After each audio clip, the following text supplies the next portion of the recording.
Visakhapatnam steel plant భారతదేశంలోనే అత్యంత ఆధునికమైన steel plant.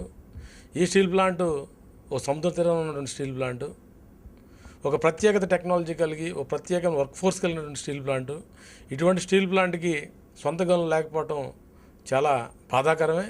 ఈ సొంత గనుల కోసం మేము సిఐటిగా విశాఖపట్నం స్టీల్ ప్లాంటు గేటు దగ్గర నుండి జిల్లా కలెక్టర్ ఆఫీస్ దగ్గర నుంచి అసెంబ్లీ హైదరాబాద్లోని అసెంబ్లీ భవనం దగ్గర నుండి ఢిల్లీలో పార్లమెంట్ భవనం దాకా అనేక పోరాటాలు చేశాం.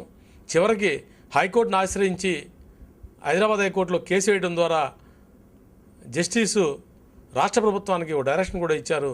రాష్ట్రంలోని గనులు ఏవైనా ఉంటే ఉన్న గనులన్నింటినీ కూడా విశాఖపట్నం స్టీల్ ప్లాంట్ కాదంటే తప్ప ప్రైవేట్ వ్యక్తులకు ఇవ్వద్దని చెప్పేసి జస్టిస్ కూడా చెప్పిన పరిస్థితి మీకు తెలుసు.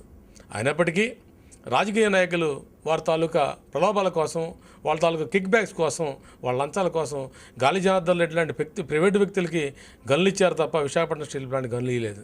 ఇదే కాకుండా విశాఖపట్నం స్టీల్ ప్లాంట్ గనుల విషయం మీద చూసినప్పుడు మినిస్ట్రీ ఆఫ్ స్టీల్ అండర్లో ఉన్నటువంటి ఎన్ఎండిసి కానీ, మినిస్ట్రీ ఆఫ్ స్టీల్లో ఉన్నటువంటి ఈరోజు విశాఖపట్నం స్టీల్ ప్లాంట్ పెట్టినటువంటి కేవలం 5,000 కోట్లు పెట్టుబడి పెట్టింది భారతదేశం మొత్తం ప్రభుత్వం నుంచి. కానీ కార్మికవర్గం ప్రజలు అందరూ కష్టపడి దీన్ని పెంచి ఈరోజు ఈ స్టీల్ ప్లాంట్ని 1,00,000 కోట్ల విలువ కలిగిన ఆస్తిగా ఈరోజు చూపించాం. విడిపోయినటువంటి ఆంధ్రప్రదేశ్లో ఒక్క భారీ పరిశ్రమ చూపించమని చెప్పేసి నేను అడుగుతా ఉన్నా. ఏకైక భారీ పరిశ్రమ, ఏకైక అతిపెద్ద పరిశ్రమ విశాఖపట్నం స్టీల్ ప్లాంట్ ఒక్కటే. దీని ఆస్తులు 1,00,000 కోట్లు. ఈరోజు 10% అమ్మడం ద్వారా 14 కోట్లు పట్టుకుపోదామని చెప్పేసి ప్రభుత్వం చెబుతూ ఉంది. ప్రభుత్వానికి డబ్బులు లేక కాదు, ప్రభుత్వానికి కావాలని 14 కోట్లు కాదు, ఇది కుట్ర మాత్రమే. నిజంగా ప్రభుత్వానికి డబ్బులు కావాలంటే Visakhapatnam steel plant capacity 3.2 million ton నుంచి 6.3 మిలియన్ టన్కి 12,500 కోట్ల రూపాయల సొంత నిధులతో ఎక్స్పాన్షన్ పూర్తి చేసాం. 90% పూర్తయింది. ఇప్పుడున్న టర్నోవర్ 15,000 కోట్ల నుంచి 25,000 కోట్ల టర్నోవర్ పోబోతూ ఉంది. కంపెనీ పెట్టిన దగ్గర నుంచి ఇప్పటికీ 25,000 కోట్ల రూపాయలని రాష్ట్ర కేంద్ర ప్రభుత్వాలు పన్నుల రూపాయలు చెల్లించాం.